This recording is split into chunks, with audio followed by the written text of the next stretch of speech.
what really happens inside your mind when you become convinced that you are always right? When that inner voice whispers, "I know best, I've got this figured out. Everyone else just doesn't see what I see." Psychology reveals an uncomfortable truth. This unshakable belief in yourself is often the most sophisticated disguise for a quiet inner fragility. We call it confidence. But when an adult who has lived through decades of experience begins to believe they cannot be wrong, they are not strengthening themselves, they are building a prison. This is the trap of trusting yourself so much that you no longer see the cracks forming right beneath your feet.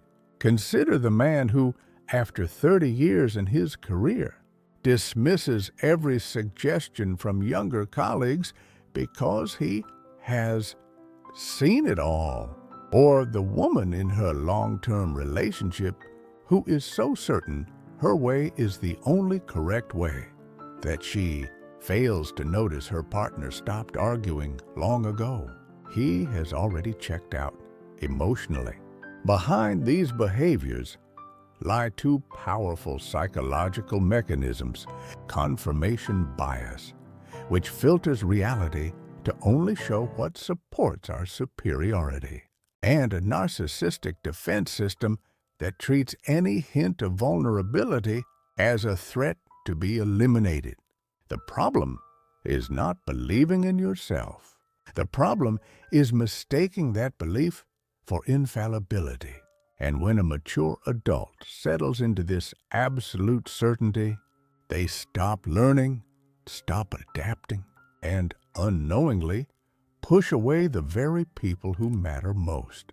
Then comes the day life confronts you with something you cannot control or explain away, with your version of the truth: a career failure you never saw coming, an adult child who finally tells you they can no longer tolerate your always right attitude, a relationship that shatters because you refuse to bend.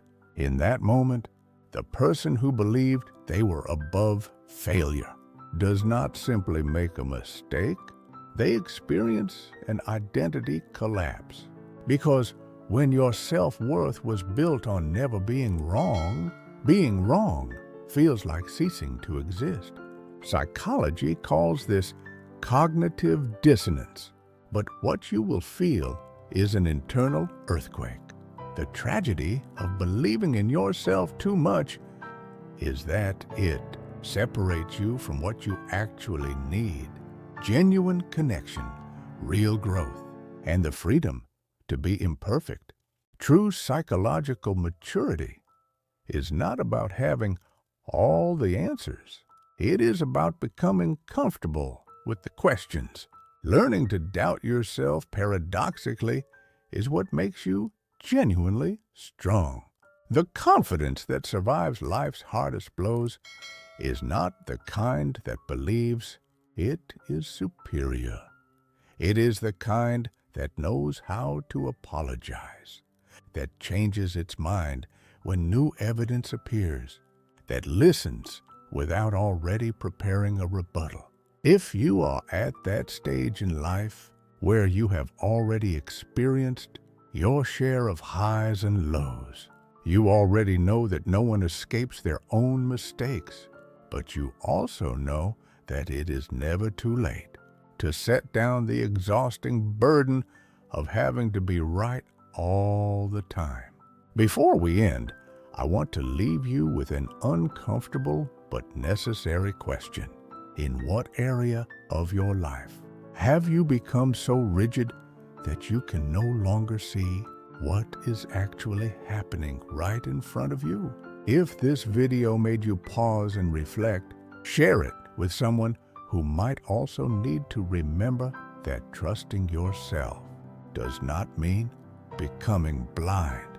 And if you have not already, subscribe to the channel so we can continue exploring the hidden corners of the human mind together.